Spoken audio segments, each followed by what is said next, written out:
Dear students, last લેક્ચરમાં આપણે બે સદિશોના અદિશ ગુણાકાર વિશે જોઈ ગયેલા છે, એના ગુણધર્મો વિશે જોઈ ગયેલા છે અને સાથે સાથે આપણે આગળના ચેપ્ટરનો એક મુદ્દો જોડે જોડે જોઈ ગયેલા છે, એ છે બે સદિશોનો સદિશ ગુણાકાર. બરાબર છે?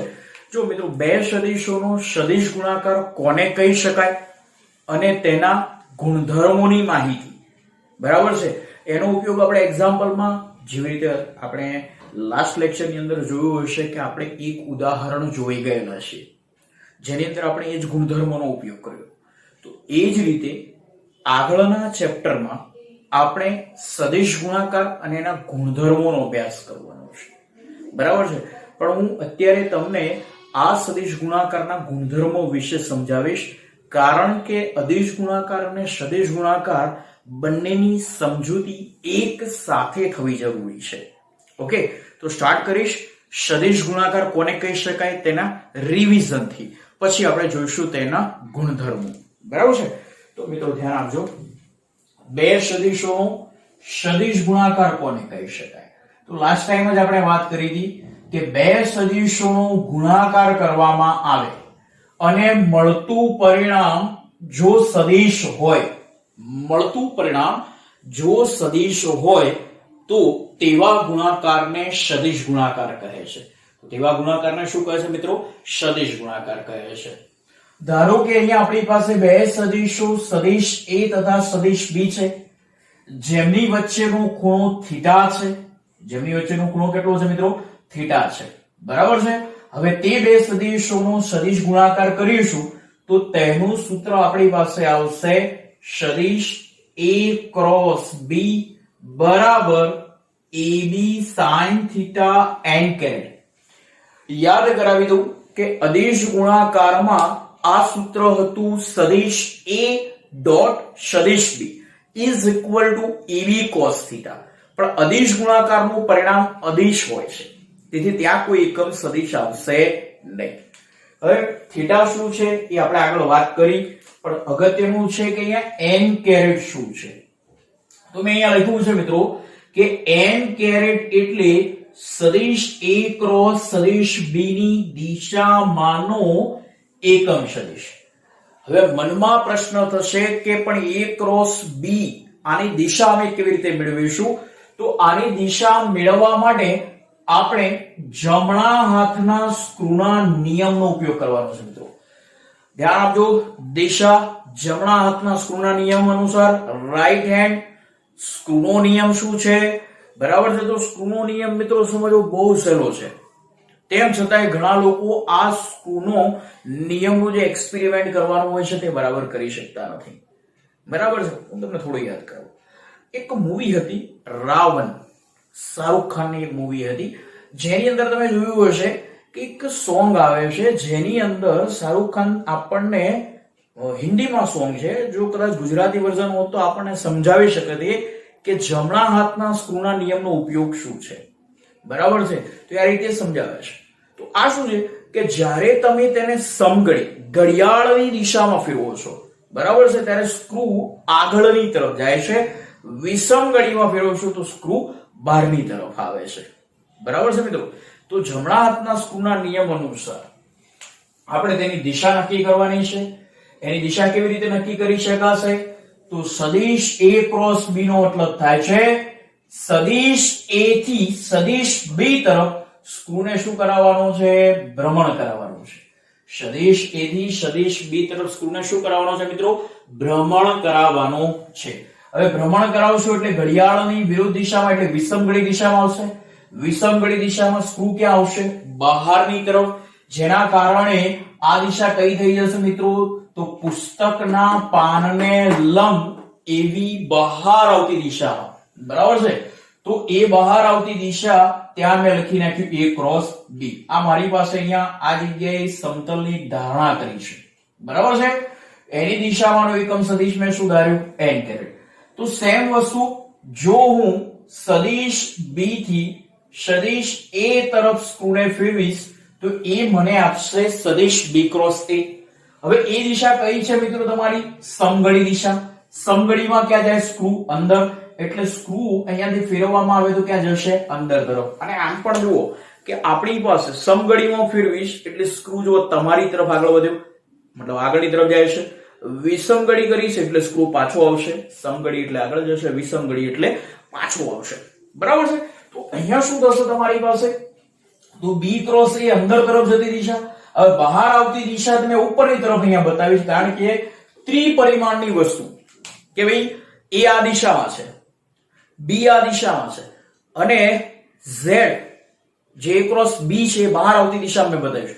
તો B ક્રોસ એ અંદર તરફ જતી દિશામાં બતાવવું છે તો હું અહીંયા ત્રિપરિમાણમાં નીચે તરફ બતાવીશ. n કેરેટ ઉપરની દિશામાંનો એકમ સદિશ છે. તમને ખબર છે કે x દિશામાં i કેરેટ હોય તો ઋણ x દિશામાં શું હોય? Minus i caret. તો બહાર આવતી દિશામાં પ્લસ n કેરેટ છે તો અંદર જતી દિશામાં શું આવશે? Minus n caret. બિલકુલ. તો અહીંયા એનું સૂત્ર શું થઈ જશે? B ક્રોસ a બરાબર ba sin θ minus n caret. બરાબર છે? તો આપણા માટે થઈ ગઈ વાત આ સદિશ ગુણાકારને વ્યાખ્યાયિત કરવાની. હવે જોઈશું, મેં રિવિઝન ગઈ વખતે તમને સમજાવ્યું હતું, પણ હવે આપણે એના ગુણધર્મો વિશે જોવાનું છે મિત્રો. ગુણધર્મ શું છે એની ચર્ચા કરીએ. સદિશ ગુણાકારના ગુણધર્મોની વાત કરીએ તો એનો પહેલો ગુણધર્મ છે ક્રમનો નિયમ. એનો પહેલો ગુણધર્મ કયો છે મિત્રો? ક્રમનો નિયમ. ક્રમનો નિયમ શું છે? a ક્રોસ b સદિશ બરાબર ab sin θ n caret. a cross b બરાબર ab sin θ n કેરેટ. હવે ક્રમના નિયમમાં મારે ચેક કરવાનું છે કે a ક્રોસ b અને b ક્રોસ a એ અદિશ ગુણાકારની જેમ શું સમાન છે કે નથી? તો ચેક કરવા માટે આપણે શું કરીશું? તો આપણને a ક્રોસ b નું સૂત્ર પણ ખબર છે. ચલો b ક્રોસ a નું સૂત્ર શું હતું? હમણાં જ વાત કરી, ba sin θ minus n caret. ચલો માઈનસ ને આગળ લઈ લઉં, ba ની જગ્યાએ ab લખી દઉં. ગુણાકારમાં 2 ગુણ્યા 3, 3 ગુણ્યા 2 બંને 6 થશે. બરાબર છે? તો minus ab sin θ n caret. હવે ab sin θ n કેરેટ બરાબર તો શું છે? a cross b. માઈનસ નિશાની એમને, મતલબ આ શું થયું? b ક્રોસ a અને a ક્રોસ b એ મૂલ્ય સમાન ધરાવતા હશે, પરંતુ તેમની દિશા પરસ્પર વિરુદ્ધ છે. એ આકૃતિ પરથી બી ખબર હતી, પણ આપણે અહીંયા બતાવવું હતું કે અદિશ ગુણાકારની જેમ સદિશ ગુણાકાર સમક્રમી નથી. અદિશ ગુણાકારની જેમ સદિશ ગુણાકાર સમક્રમી નથી. બરાબર છે? ચાલો, એનો બીજો ગુણધર્મ વિભાજનનો નિયમ. વિભાજનના નિયમમાં શું છે? જ્યાં ડોટ હતું ત્યાં ક્રોસ કર્યું છે મિત્રો મેં, a ક્રોસ b વત્તા c. તો તમારી પાસે પહેલા ગુણાકાર કોની સાથે થશે? સદિશ b સાથે. મિત્રો યાદ રાખજો, આ તમારું પહેલું ટર્મ છે, પ્લસ સદિશ a. ધ્યાન આપજો બસ. હવે બીજા ટર્મમાં એ c સાથે ગુણાશે તો સદિશ a ક્રોસ સદિશ c. બરાબર છે? ભૂલથી c ક્રોસ a ન લખી નાખતા, કારણ કે c cross a A minus a cross c બતાવશે. સ્ટેપ ચેન્જ થઈ જશે. બરાબર? તો વિભાજનનો નિયમ સિમ્પલ આપણે યાદ રાખવાનો છે, અહીંયા કોઈ સાબિતી આપવાની નથી. બરાબર છે? ચાલો, હવે સદિશ a તથા સદિશ b એ એકબીજાને સમાંતર હોય. હવે મિત્રો આપણે જાણીએ છીએ કે એકબીજાને સમાંતર હોય, ગઈ વખતે મેં તમને સમજાવ્યું હતું. બરાબર છે કે બે સદિશ જે છે, બે સદિશ વચ્ચેનો ખૂણો θ હોય, પણ બંને જો એક જ દિશામાં હોય, બરાબર, તો કોઈ વચ્ચે ખૂણો બનશે નહીં. તો બંને એકબીજાને કેવા કહેવાશે? સમાંતર. a અને b અલગ અલગ છે તો હું તેમના મૂલ્ય તો સમાન કહી શકું નહીં, એટલે સમાન સદિશો કહેવાનો કોઈ મીનિંગ નથી. સો અહીંયા થઈ જશે θ is equal to 0, then a cross b is equal to ab sin θ. તો ab sin 0 n કેરેટ. બરાબર છે? sin 0 શું થઈ જશે મિત્રો? 0. 0 into ab n કેરેટ 0. તો યાદ રાખો કે જ્યારે a અને b એકબીજાને સમાંતર હોય ત્યારે તેમનો ક્રોસ ગુણાકાર શું થાય છે મિત્રો? 0 થાય છે. ક્રોસ ગુણાકાર શું થાય છે મિત્રો? 0 થાય છે. ઓકે, ચાલો, સદિશ a તથા સદિશ b એકબીજાને પ્રતિ સમાંતર હોય. સદિશ a તથા સદિશ b એકબીજાને મિત્રો પ્રતિ સમાંતર હોય. પ્રતિ સમાંતર હોય ત્યારે તમારી પાસે થીટા કેટલો થઈ જાય છે? તો થીટા થઈ જાય છે 180. હવે થીટા 180 થશે એટલે a ક્રોસ b બરાબર શું આવી જશે? ab sin 180 n caret. But sin 180 આપણને ખબર છે શું થઈ જાય તો sin 180 0 again 0 into ab n caret 0 થઈ જશે તો પ્રતિ સમાંતર હોય તો પણ પરિણામ a ક્રોસ b નું શું આવશે 0 આવશે ઓકે હવે જોઈશું આપણે એકબીજાને લંબ જો બંને એકબીજાને લંબ હોય તો θ શું થઈ જશે 90 θ શું થઈ જશે મિત્રો 90 થઈ જશે બરાબર છે ચલ θ બરાબર 90 થશે તો sin 90 શું થઈ જાય 1 so a cross b is equal to ab into n caret તો જ્યારે બંને એકબીજાને લંબ છે ત્યારે તેનું પરિણામ શું આવે છે a cross b બરાબર ab n caret so very simple તમે જોયું કે ત્રણે ત્રણ જે ગુણધર્મો છે એ બિલકુલ અદિશ ગુણાકારમાં હતા એ રીતના છે ત્યાર પછી આપણે જોયું હતું યસ એકમ સદિશોના અદિશ ગુણાકાર તો અહીંયા શું જોઈશું એકમ સદિશોના સદિશ ગુણાકાર બરાબર છે ચાલો હવે જોવાનું છે આપણે એકમ સદિશોના ગુણાકાર બરાબર છે ચાલો એકમ સદિશોના ગુણાકારમાં પહેલા આપણે સમાન એકમ સદિશો લઈએ સમાન એકમ સદિશોમાં હું પહેલા લઈશ i ક્રોસ i ચલો i એટલે તમને ખબર છે x સદિશ ભાગ્યા x બરાબર છે સાબિતી કઈ નથી પૂછવાની મિત્રો પણ સાબિત કરવું જરૂરી છે આપણને ખબર હોવી જરૂરી છે અહીંયા તો સદિશ x ડિવાઇડ બાય x તો અહીંયા x ક્રોસ x તો x into x x square sin હવે બંને x સદિશ છે ડેફિનેટલી x દિશામાં જ રહેવાના એકબીજાને સમાંતર રહેશે તો ખૂણો થઈ જશે 0 into આપણે as it is n caret જ રાખીએ divide by x square so x square 0 cancel થઈ જશે sin 0 0 so I cross I 0 then j cross j પણ 0 થઈ જશે k cross k પણ 0 થઈ જશે બરાબર છે હવે ઘણા લોકોને અહીંયા બહુ કન્ફ્યુઝન થાય છે કેવી કન્ફ્યુઝન થાય છે કે i ડોટ i ત્યાં 1 થતું હતું અને i ડોટ j 0 થતું હતું ઓકે અહીંયા i ક્રોસ i 0 થાય છે તો ઘણા વિચારે છે કે ભાઈ i ક્રોસ j 0 થઈ જશે પણ એવું નથી થતું મિત્રો જરા ધ્યાન આપજો i ક્રોસ j તો સદિશ x ભાગ્યા x ગુણ્યા સદિશ ક્રોસ સદિશ y ભાગ્યા y હવે x અને y વચ્ચે ખૂણો કેટલો છે 90 બટ n કેરેટ શું છે તો આ બંનેને લંબ દિશામાં સો સદિશ x આ દિશામાં સદિશ y આ દિશામાં ધ્યાન આપજો ખાસ અને x ક્રોસ y કરીશ તો એ આ રીતે આવશે તો સ્ક્રૂને અહીંયાથી આમ ફેરવે તો વિષમગળી દિશામાં થશે વિષમગળી દિશામાં સ્ક્રૂ અહીં મૂકેલો છે ક્યાં આવશે બહારની દિશા એટલે કઈ દિશા છે z તો x ક્રોસ y એ z ની દિશામાં આપશે z ની દિશામાંનો એકમ સદિશ શું થઈ જાય k કેરેટ છેદમાં તમારી પાસે x into y તો છે જ so xy cancel sin 91 so અહીંયા શું થઈ જાય k કેરેટ તો આ પહેલી વસ્તુ સાબિત કરી હવે આ બધી જ વસ્તુ કરવા જો એના કરતા એક સિમ્પલ વસ્તુ વિચારો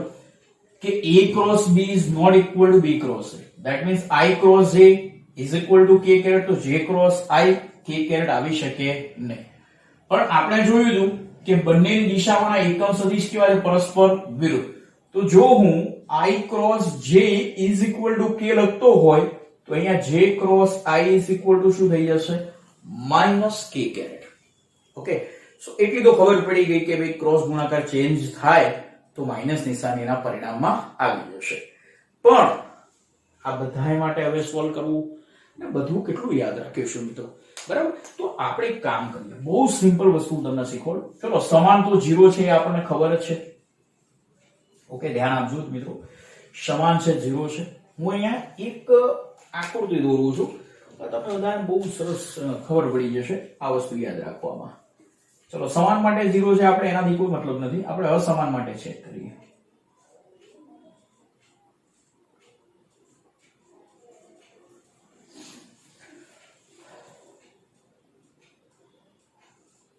માની લો કે તમે I ક્રોસ J કરી રહ્યા છો જવાબ શું છે k કેરેટ તો પેલી વાત સાંભળી હશે બેની લડાઈમાં હંમેશા ત્રીજો ફાવે તો અહીંયા આપણે એ જ લગાવ્યું ચલો I ક્રોસ J मतलब બેની લડાઈમાં કોણ ફાવે ત્રીજું સો આન્સર શું થઈ જશે k કેરેટ ચલો એ જ રીતે J ક્રોસ K તો બેની લડાઈમાં ત્રીજો ફાવે એટલે આન્સર શું આવે? આઈ કેરેટ. આઈ ગયું જે ક્રોસ કે આઈ કેરેટ. ચાલ કે ક્રોસ આઈ, કે ક્રોસ આઈ તો ત્રીજો ફાવે, બરાબર છે. ચલો ખબર પડી કે નહીં? સો આન્સર તો મળી ગયા, યાદ રાખવામાં બી સરળતા થઈ. સેકન્ડ થિંગ યાદ રાખજો, સમઘડી દિશામાં છે ધેન પોઝિટિવ, વિષમઘડી દિશામાં ક્રોસ ગુણાકાર તો આન્સર તો સામેનો બેની લડાઈમાં ત્રીજો જ ફાવે પણ આવે શું? માઇનસ. તો જોઈ લો જે ક્રોસ આઈ માઇનસ કે કેરેટ. વિષમઘડી દિશામાં આન્સર તો એ જ આવશે પણ માઇનસ માં આવશે. વિષમઘડી દિશામાં આન્સર એ આવશે, માઇનસ આવશે. સો મિત્રો તમને ખબર પડી ગઈ હશે કે ભાઈ આપણે એકમ સદિશના સદિશ ગુણાકાર કેવી રીતે લઈએ છીએ, બરોબર છે.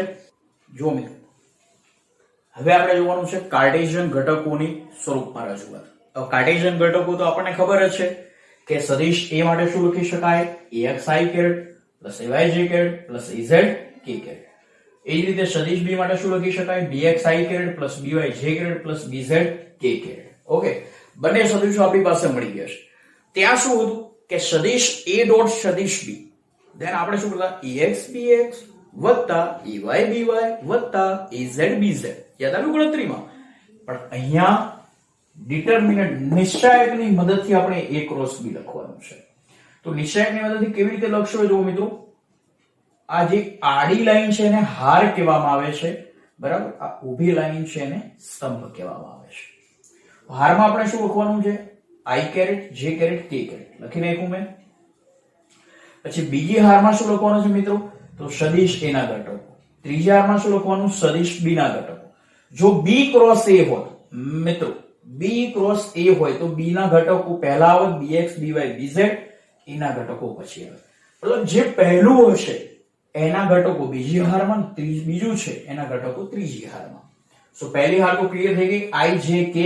બીજી હાર થઈ જશે ax ay az, ત્રીજી હાર થઈ જશે bx by bz. અહીંયા જે પણ ઘટકો આપે વેલ્યુ આપી હોય કે ભાઈ ધારો કે b બરાબર 2i caret plus 3j caret plus 4k caret, તો અહીંયા મૂકવાનું 2 3 4. તો શું સિમ્પલ છે, બરાબર. હવે આને ગણતરી કેવી રીતે કરશો? તો ગણતરી અહીંથી યાદ રાખવાની છે, ધ્યાન આપજો ખાસ. i કેરેટ થી સ્ટાર્ટ કરવાનો બરાબર છે. i કેરેટ થી સ્ટાર્ટ કરવાનું છે.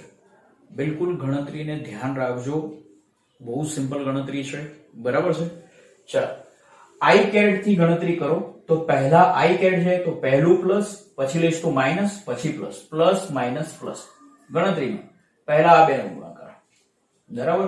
ચલો તો આપણને ખબર કઈ રીતે પડે કે આ બેનો જ ગુણાકાર? તો જે તમે i કેરેટ લીધું છે એ સ્તંભ પર હાથ મૂકી દો તો એના સિવાય કેટલા ઘટકો જોવા મળે? 4. તો એમનો ક્રોસ ગુણાકાર લેવાનો. તો ay bz minus az by. તમને ખબર છે નિશ્ચય કેવી રીતે શોધાયું? સલમાન ખાને શોધ્યું હતું, એક મૂવીમાં કહેતો હતો ને કરવામાં, બરાબર છે.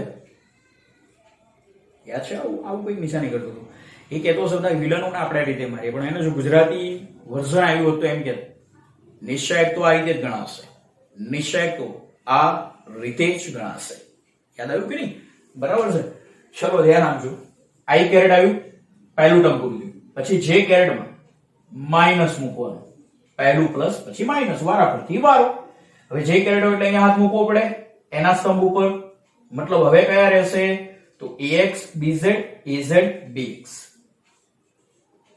ax bz minus az bx. ચલો પ્લસ માઇનસ ફરી પાછું કોનો વારો આવ્યો? પ્લસ k કેરેટ, બરાબર છે. આપણે જેને ગણતા હોય એના સ્તંભને તમારે હાથ મૂકીને ઢાંકી દેવાનું છે. તો ઢાંકી દીધું છે. તો હવે આ બેનો ગણતરી આવશે તો k કેરેટ બરાબર શું થઈ જશે? ax by minus ay bx. તો આ થઈ ગઈ કાર્ટેશિયન ઘટકોના સ્વરૂપમાં રજૂઆત. ખબર પડી મિત્રો? બહુ સિમ્પલ છે, કાર્ટેશિયન ઘટકોની સ્વરૂપમાં રજૂઆત, બરાબર છે. ચેપ્ટર નંબર 7 નો મુદ્દો હતો. આ મુદ્દાને આપણે અહીં પૂર્ણ કરીએ છીએ અને ફરી ચેપ્ટર નંબર 6 માં આવી જઈએ છીએ. ચેપ્ટર નંબર 6 કાર્ય ઉર્જા પાવરમાં શરૂઆત કરીશું આપણે કાર્ય વિશે.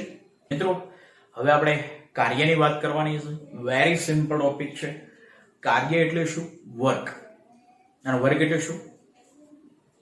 એટલે તમે કહેશો કાર્ય. એટલે હવે એક જ કહેવાય. કાર્ય એટલે શું? તો કોઈ પદાર્થ આપણી પાસે અત્યારે અહીંયા સ્થિર પડ્યો છે, બરાબર છે. હવે આ પદાર્થ ઉપર હું જો બળ લગાડીશ તો બળ લગાડતા આ પદાર્થ અહીંથી ખસીને આગળ તરફ જશે. તો મેં માત્ર બળ લગાડ્યું એમ ન કહી શકાય. મારા બળના કારણે પદાર્થનું સ્થાનાંતર થયું, એટલે હકીકતમાં મેં પદાર્થ પર કાર્ય કર્યું છે તેમ કહી શકાય. મેં પદાર્થ પર કાર્ય કર્યું છે તેમ કહી શકાય, બરાબર છે. ધોરણ 9 માં આપણે જે જોઈ ગયા છીએ એને પહેલા જોઈશું અને પછી આપણા ધોરણ 11 ના ટોપિકને કવર કરીશું, જેથી તમને વધારે ખબર પડે. ધ્યાન, કાર્ય બે રીતે થાય છે. કઈ કઈ બે રીતે થાય છે? એક તો અચળ બળ વડે થતું કાર્ય અને બીજું છે ચલ બળ વડે થતું કાર્ય. અચળ બળ વડે થતું કાર્ય અને બીજું છે ચલ બળ વડે થતું કાર્ય, બરાબર છે. અચળ બળ વડે થતા કાર્યની વાત સ્ટાર્ટ કરીશું આપણે. ધ્યાન આપજો ખાસ. એને પણ મેં બે ભાગમાં ડિવાઈડ કર્યું છે. પહેલો ભાગ, બીજો ભાગ, બરાબર છે. તો અચળ બળ વડે થતા કાર્યમાં પહેલી વાત કરીશું કે જો બળની દિશામાં સ્થાનાંતર થતું હોય, જે તમે તમારા ધોરણ 9 ના અભ્યાસમાં જોયું હશે, અને હવે જે જોવાનું છે એના પછી આપણે એ આપણા ધોરણ 11 ના અભ્યાસમાં જોઈશું મિત્રો, બરાબર છે. ખાસ ધ્યાન રાખવું. તો કહી શકાય બળની દિશામાં થતું સ્થાનાંતર, મતલબ કે કોઈ પદાર્થ આ રીતે અહીંયા પડ્યો છે, બરોબર છે. હવે હું એને બળ લગાડું છું તો જે દિશામાં બળ લગાડ્યું એ જ દિશામાં સ્થાનાંતર થતું હોય, કોઈ દિશા એની બદલાવી જોઈએ નહીં, બરાબર છે. સમજ પડી કે નહીં? તો એવા સ્થાનાંતરને કારણે આપણને જે કાર્ય મળે છે એ તમે ધોરણ 9 માં જોઈ ગયા. તો આપણે બહુ સિમ્પલ કહી શકીશું કે ધારો કે આપણી પાસે કોઈ પદાર્થ છે, બરાબર છે. આ પદાર્થની ઇનિશિયલ પોઝિશન છે. હવે એ પદાર્થ પર ધન x દિશામાં, એ પદાર્થ પર ધન x દિશામાં શું કરવામાં આવે છે? બળ લગાડવામાં આવે છે. અને બળ લગાડતા તે પદાર્થ ખસી અને અહીંયા ક્યાંક પહોંચે છે, તો આ એની અંતિમ સ્થિતિ છે. ઓકે, તો એમ કહી શકાય કે પદાર્થનું d જેટલું શું થાય છે? સ્થાનાંતર થાય છે. તો કોઈ પણ પદાર્થ પર લાગતા બળ અને બળની દિશામાં થતા સ્થાનાંતરના ગુણાકારને તે પદાર્થ પર થતું કાર્ય કહે છે. અને આ વસ્તુ તમે ધોરણ 9 માં જોઈ ગયા હતા. પણ હવે ધોરણ 11 માં કંઈક ડિફરન્ટ છે. જરૂરી નથી કે દર વખતે બળ ની દિશામાં સ્થાનાંતર થાય. હવે તમે કહેશો સાહેબ એવું હોતું હશે? બળની દિશામાં સ્થાનાંતર જ થાય ને. સમજો, તમે જોયું હશે કેટલાક નાના બાળકોને કે એમની પાસે કોઈ ગાડી હોય, ધારો કે સપોઝ આપણી પાસે કોઈ બાળક પાસે અહીંયા એક ગાડી છે, જરા ધ્યાન આપજો. હવે આ ગાડી રિમોટ થી ચાલતી લીધી હોય પણ એ બંધ થઈ ગઈ છે, તો એને એક દોરી બાંધી આપવામાં આવે છે. અહીંયા તમે રમ્યા છો કે નહીં ખબર નહીં, બરાબર છે. સપોઝ તમારામાંથી કોઈ છે અહીંયા નાનો છોકરો, અહીંયા આપણે દર્શાવી દઈએ. નાનો છોકરો છે પણ પગ અમિતાભ બચ્ચનની જેમ લાંબા છે, બરોબર છે. ચાલો, અને એ બાળક શું કરે છે? દોરી વડે આ ગાડીને ખેંચવાનો પ્રયાસ કરે છે. તમે જોયું છે આમ ખેંચીને દોરી. હવે એવું તો છે ને કે બાળક બેસીને જ હંમેશા ખેંચે, કારણ કે એ જાણે છે કે હું 9 માં આટલું જ ભણવાનું છું, પછી કાર્ય ભણવાનું નથી. એ તો ઉભો ખેંચીને જતો હશે, પણ ક્યારે પણ બળ જે દિશામાં લગાડ્યું છે એ દિશામાં ગાડી નહીં જાય, ક્યારે પણ આમ ઉપરની તરફ નહીં આવે. તમે જોશો તો એ ગાડી જે છે એ સમક્ષિતિજ દિશામાં જ ગતિ કરશે. મતલબ કે સપોઝ એનું ક્યાંક આટલે સુધી સ્થાનાંતર આવે છે, તે d જેટલું મળે છે. પણ એણે જે બળ લગાડ્યું અને સ્થાનાંતર જે દિશામાં થયું એની વચ્ચે કોઈક એંગલ બને છે. કેટલો એંગલ છે એ તો પ્રેક્ટિકલી આપણે જે પ્રયોગ કરતા આવીશું તો જ ખબર પડે. જરૂરી નથી મિત્રો કે 45 જ હોવું, કોઈ પણ એંગલ હોઈ શકે છે, 30 પણ હોઈ શકે છે, 60 પણ હોઈ શકે છે, બરાબર છે. સમજ પડી કે નહીં? ચાલો, તો એમ કહીશું કે આ બળ અને એ દિશામાં, બળ અને આ દિશામાં થતા સ્થાનાંતર વચ્ચે થીટા માપનો ખૂણો બને.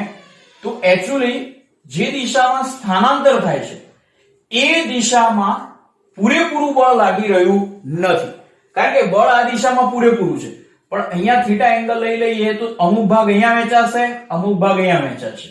તો સ્થાનાંતરની દિશામાં ખૂણો બને છે એટલે બળનો કયો ઘટક હશે? f cos θ. જ્યારે આ ઘટક કયો હશે? તો કે આ ઘટક થઈ જશે f sin θ. આ શું બતાવે છે મિત્રો? એ બતાવે છે કે બળના સ્થાનાંતરની દિશામાંનો ઘટક એટલે કે f cos θ અને સ્થાનાંતરના ગુણનને અથવા ગોળાકારને તે પદાર્થ પર થતું કાર્ય કહે છે. તો વ્યાખ્યા ડિફરન્ટ થઈ ગઈ.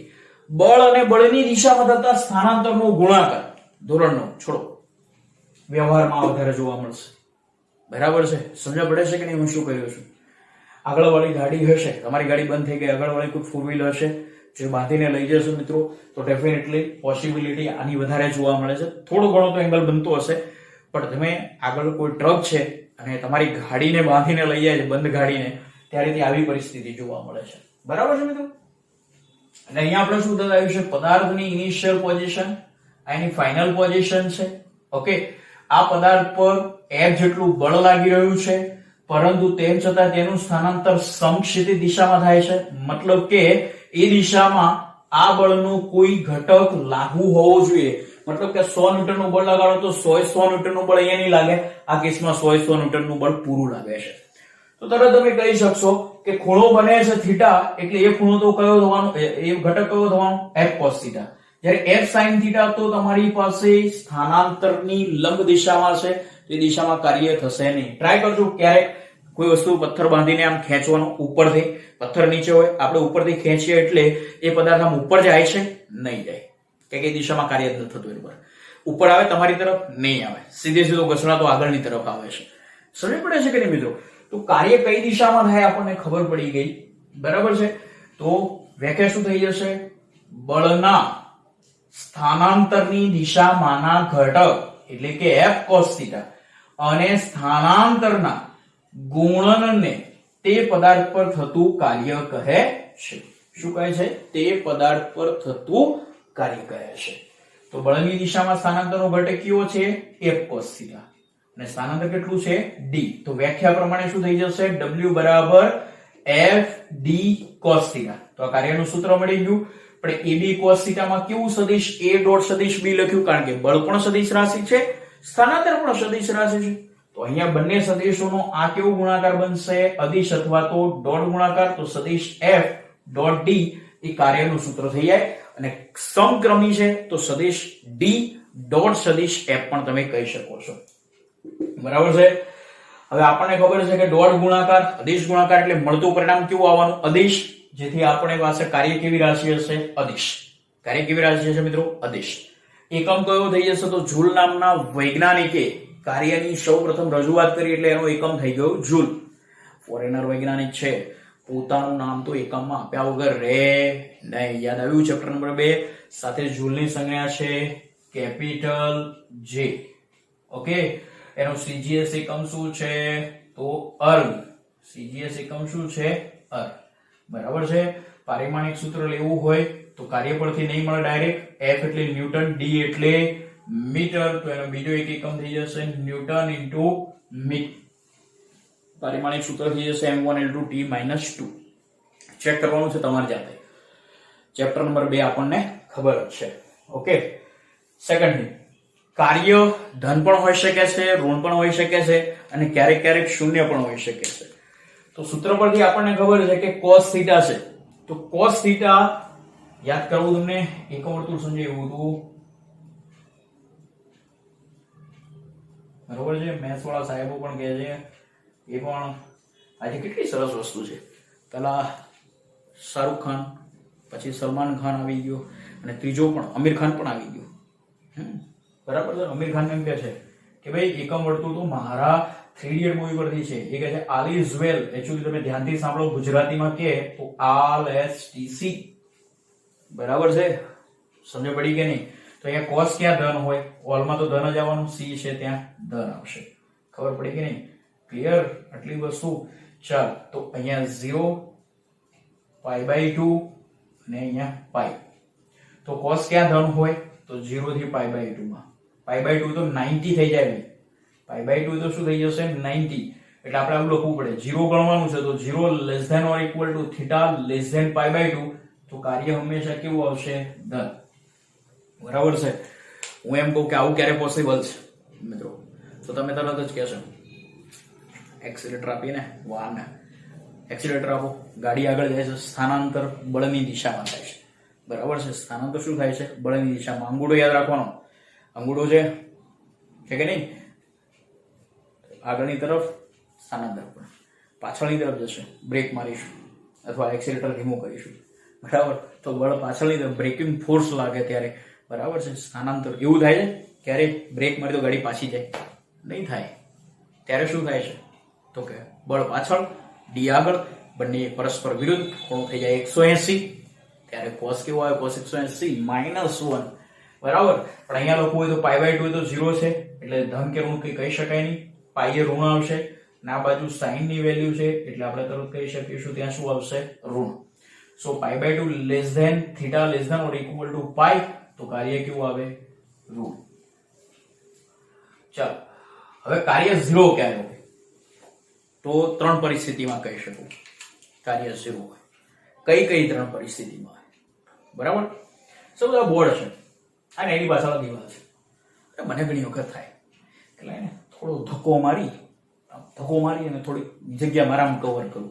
થાય ખરું હું બળ લગાડું છું બરાબર, પણ બળ લગાડવા છતાં પણ દિવાલ ખસતી નથી, મતલબ કે સ્થાનાંતર થતું નથી. તો વન કેસ, સ્થાનાંતર ન થતું હોય તેવા કેસમાં કાર્ય શું થઈ જાય? 0.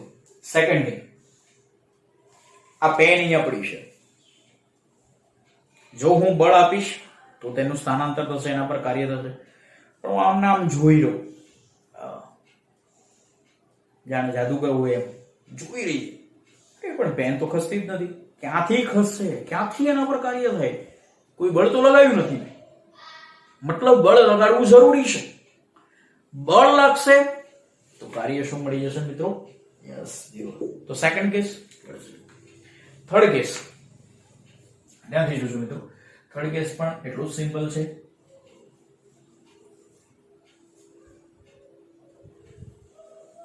ચાલો હવે આપણે જાણીએ છીએ કે કોઈ પદાર્થ, બરાબર છે, જેમ કે આપણે પૃથ્વીની વાત કરીએ, પૃથ્વી સૂર્યની આસપાસ લંબવૃત્તીય માર્ગે ભ્રમણ કરે છે. સરળતા ખાતર આપણે વર્તુળાકાર લઈ લઈએ છીએ. બરાબર છે? તો એમ કહીએ છીએ કે ભાઈ એના કેન્દ્ર તરફ એક બળ લાગે છે જેને આપણે કહીએ છીએ કેન્દ્રગામી બળ. બરાબર છે? એના વર્તુળાકાર ગતિ કરવા માટે જરૂરી છે કેન્દ્રગામી બળ. પણ એનું સ્થાનાંતર તમે જોશો ને તો એ આ દિશામાં થશે. બરાબર? નાના ખંડો વિભાજિત કરી દો તો આ ખંડ જે છે એ આ દિશામાં થશે, જેથી એ શું બતાવે છે?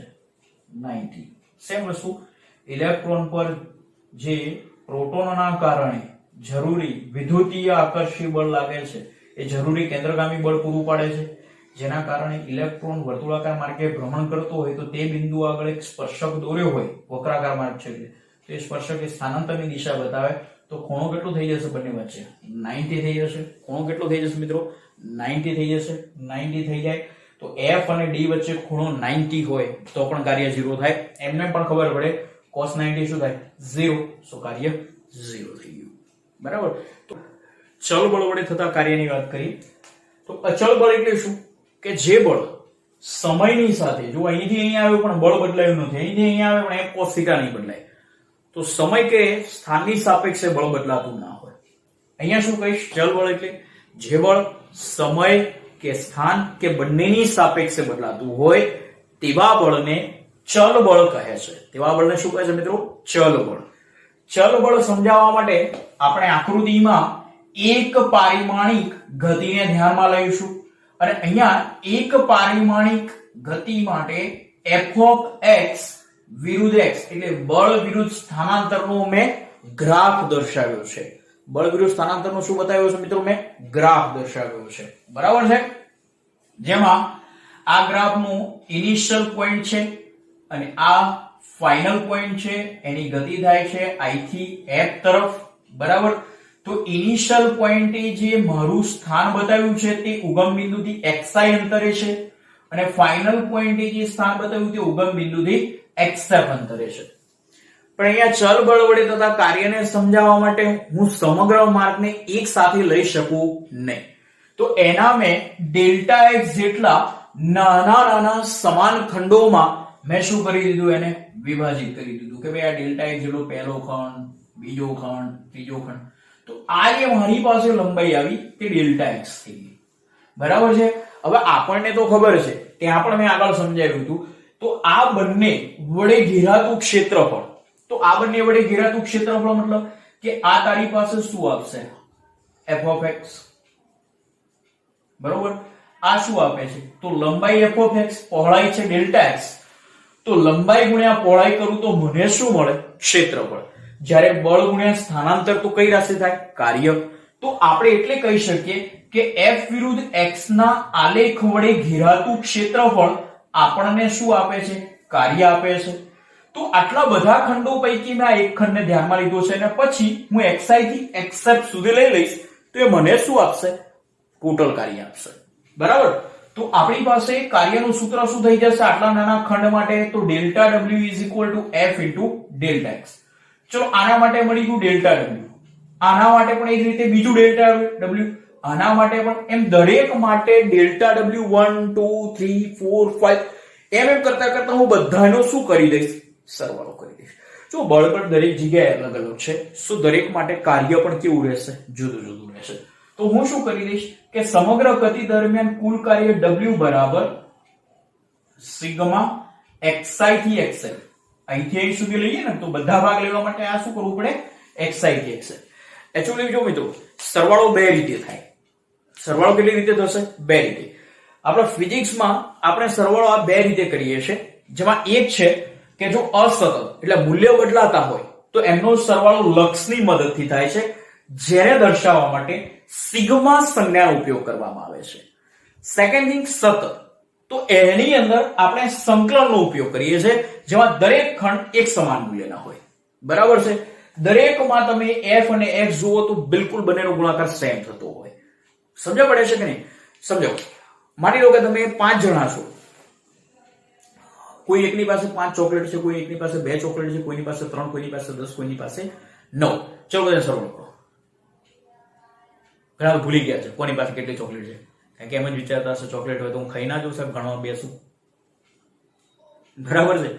પણ હું એમ કહું કે દરેક પાસે 5 જણા જોડે 5 ચોકલેટ છે, કેટલા થશે, તો તમે તરત કહેશો સાહેબ તો સરસ 25 થાય. તો આ પેલામાં દરેકનો સરવાળો કર્યો સિગ્માની જેમ, બધા સતત મૂલ્ય હતા જુદા જુદા. જ્યારે સતતમાં શું કર્યું, તમે ડાયરેક્ટ સંકલન કરી નાખ્યું, સીધું જ. ગણવાનું શું યાર, 5 ગુણ્યા 5 25. ખબર પડી કે નહીં, થયો તો સરવાળો. એમાં કોઈ એવું નહીં હોય તમારામાંથી કે આ રીતે ગણવું 5 + 5 + 5 + 5 + 5. બરાબર, કોઈ નહીં ગણે. બરાબર છે. ટ્રાય કરજો એકવાર મનમાં. બરાબર છે. ઓકે. તો અહીંયા બહુ સિમ્પલ આપણને ખબર પડી ગઈ. હવે હું શું કરીશ કે ભાઈ xi થી xf બતાવ્યું એટલે મારા બધાય ખંડો આવી ગયા. ડેલ્ટા w મતલબ delta w1, delta w2, delta w3, delta w4, delta w5, delta w6 એને ડાયરેક્ટ મેં સિગ્મા વડે બતાવી દીધું. પરંતુ જો આ સ્થાનાંતર ખંડ અતિ સૂક્ષ્મ હોય, મતલબ કે હું એને હજુ પણ નાના નાના ખંડોમાં શું કરી દઉં, વિભાજિત કરી દઉં. હજુ પણ નાના નાના ખંડોમાં શું કરી દઉં મિત્રો, વિભાજિત કરી દઉં. ચલો હવે નાના નાના ખંડો વિભાજિત કરીશ તો લગભગ સમાન થવાનું ક્ષેત્રફળ. સમજાવું કે એક કાગળ લઈએ તો તમને હું એમ કહું કે એક કાગળ છે એનું ક્ષેત્રફળ તમે શોધી નાખો લંબાઈ ગુણ્યા પહોળાઈ. પછી હું એમ કહું એના 4 ટુકડા કરો, જે એક સરખા 4 ટુકડા કરે. પરીક્ષામાં તમે આવો પ્રેક્ટિકલની હું આવું કંઈક કહું કે ભાઈ એક સરખા 4 ટુકડા કરે, એને હું 50 માંથી 42 માર્કનું કહીશ. તો બધા ફૂટપટ્ટીથી રાઈટ માપીને કરશે કે નહીં. પણ પછી તરત એમ કહું કે ભાઈ જેને 48 માર્ક લેવા હોય એ 4 ટુકડા પૈકી એક ટુકડો લો ને એમાંથી 200 ટુકડા કરો. હવે માપો ફૂટપટ્ટી. તમે કહેશો સાહેબ હવે ફૂટપટ્ટીની માપવાની શું જરૂર છે, હવે તો ગમે તેટલા ટુકડા કરો ને બધા સમાન જ આવશે. કેમ? કારણ કે જેટલા અતિ સૂક્ષ્મ કરશો એ લગભગ બધા કેવા થશે, સમાન થશે. પેલા મેં એમ કીધું કે સૌથી ફાસ્ટ તો કરો તમે 2 5 4 ભાગ. નાના નાના કરતા હશે ને જે ભાગ, એ બધા લગભગ કેવા રહેશે, સમાન ગણવાનું ના હોય, સેમ વસ્તુ અહીં થઈ. તો જ્યારે આવા અતિ સૂક્ષ્મ લઈએ ત્યારે આપણી કન્ડિશન આવે છે limit delta x tends to 0. બરાબર છે. તો એવા સંજોગોમાં હું શું કરીશ કે સિગ્મા જે છે શેમાં કન્વર્ટ થઈ જશે, સંકલનમાં. જેથી w સિગ્મા ની જગ્યાએ સંકલન xi થી xf, મતલબ આખે આખો ભાગ આવે છે, જેટલા પણ દરેકના ટુકડા બનતા હશે. જો એકમાંથી મેં 5 બનાવ્યો તો બધા એમાં 5 5 5 5 બની જાય અને આ રીતે બને. f of x એમને પણ ડેલ્ટા શેમાં કન્વર્ટ થઈ જશે હવે, dx. કારણ કે આખું ડેલ્ટા x હતું પણ એનો એક નાનો ભાગ છે એ મને શું આપશે, dx. આ તો મેં એક પરિમાણમાં લીધું. આ જ વસ્તુ જો હું દ્વિપરિમાણમાં લઉં તો xi xf ની જગ્યાએ શું આવે, xi yi, બરાબર. જ્યાં મારી પાસે 1 થી 4 છે ત્યાં દ્વિપરિમાણમાં 1 1 થી 2 3 એ પ્રમાણે લેવું પડે. એટલે xi yi xf yf અને એ જગ્યાએ આવશે f of r, વચ્ચે ડોટ આવશે. હવે મિત્રો કાર્ય એટલે ડોટ ગુણાકાર છે, અહીંયા ડાયરેક્ટ ગુણાકાર ચાલશે કારણ કે અદિશ સ્વરૂપ છે. dx ની જગ્યાએ આવશે dr, કારણ કે મેં સ્થાન સદિશ બતાવ્યો છે. હવે મિત્રો x નહીં ચાલે, ચોથું ચેપ્ટર સમતલમાં ગતિ. તો એવા સંજોગોમાં આ સૂત્ર લેવું પડશે, જેનો અંદર ઉલ્લેખ નથી કર્યો પણ તમે તમારા નોટ્સમાં લખજો. It is very important. Okay, સમજ પડી ગઈ? નહીં તો આ થઈ ગયો કાર્યનો મુદ્દો, બહુ સહેલું. Okay, thank you.